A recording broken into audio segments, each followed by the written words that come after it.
दोस्तों, कार्टूनिस्ट मंसूर नकवी जी द्वारा बनाया गया ये कार्टून है।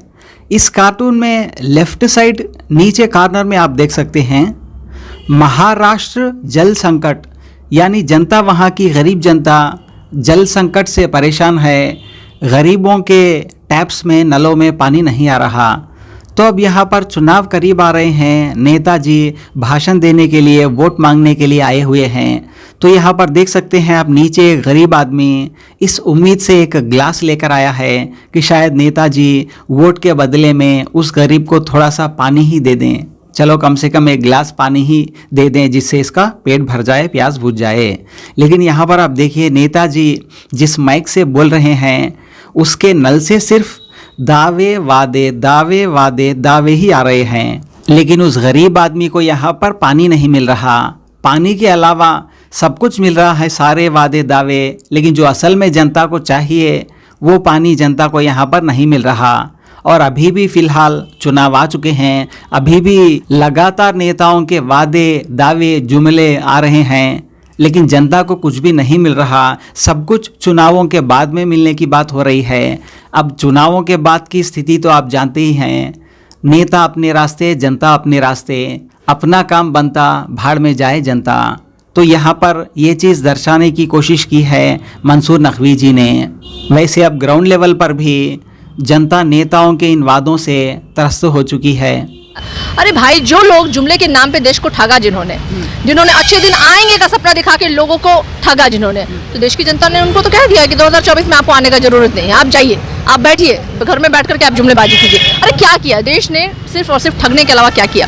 संसाधनों को बेच दिया उन्होंने। धर्म और जात के नाम पे लोगों को बांट रहे हैं। लगातार वो देश में जिस तरीके से उनके सांसदों के द्वारा महिला खिलाड़ियों को मोलेस्ट किया जा रहा है, मॉब लिंचिंग हो रही है, जिस तरीके से बीजेपी शासित राज्यों में दलितों पे, महिलाओं पे प्रहार किया जा रहा है, ये तो पूरा देश देख रहा है ना।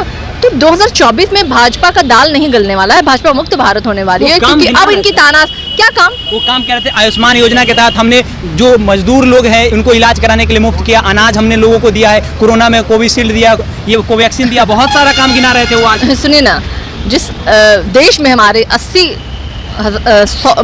करोड़ जनता जो है आज भी भूखे सो रही है, आज भी लोग उस देश में 3 किलो राशन के लिए लंबी लाइनों में खड़े, आप इसको विकास मानते हैं? हाँ, जब ये सत्ता में नहीं थे तो 55 करोड़ का देश में कर्ज था, हाँ, और आज 155 लाख करोड़ का कर्ज है। G20 का सम्मेलन भी तो हो रहा है।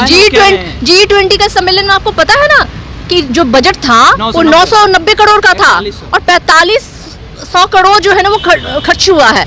आप ये विकास की बात करते हैं? अरे ये लोग अपना फंड जमा कर रहे हैं, अपने पॉकेट में भर रहे हैं, ये लोग देश की संपत्ति को लूट रहे हैं ये लोग।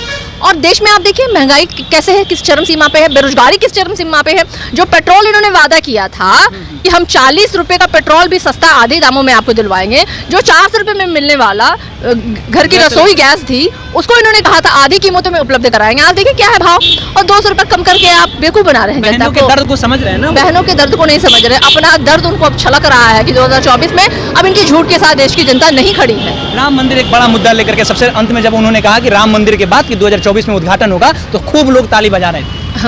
देखिए हम तो जानते ही हैं, आपने देखा कर्नाटक में किस तरीके से उन्होंने हनुमान जी का सहारा लिया, बजरंग बली ने अपने गदा से प्रहार करके इनको धराशाही कर दीजिए।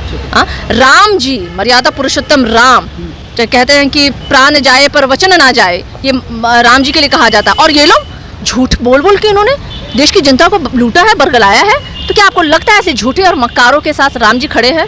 नहीं खड़े हैं। जो हशर इनका कर्नाटक में हुआ है वही हशर इनका 2024 में होने वाला है। 14 में राम का नाम लेकर के उन्होंने आया, आप भी इस बात को मानते हैं कि राम का नाम लिया है? 19 में भी उसी बात को हुआ था, 24 में भी ठगे हैं। तो बार बार आपको पता है ना कि काठ का घड़ा बार बार नहीं चढ़ता है आग पे।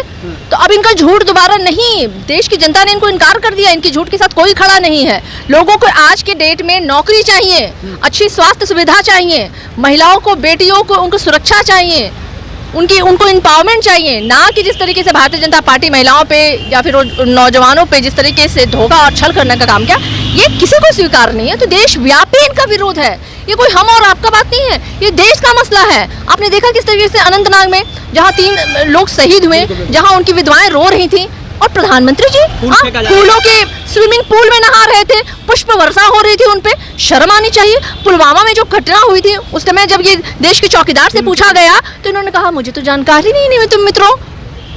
तो ऐसी स्थिति, ऐसी मतलब विडंबना है हमारे देश की कि आज हम लोग 76वीं साल आज़ादी की मना रहे हैं। आज हमारे मतलब लोग जो है चांद पे पहुंच गए हैं और आज भी दलितों के माथे पे पेशाब किया जा रहा है, दलित महिलाओं को नंगा करके घुमाया जा रहा है। किसे स्वीकार है ये?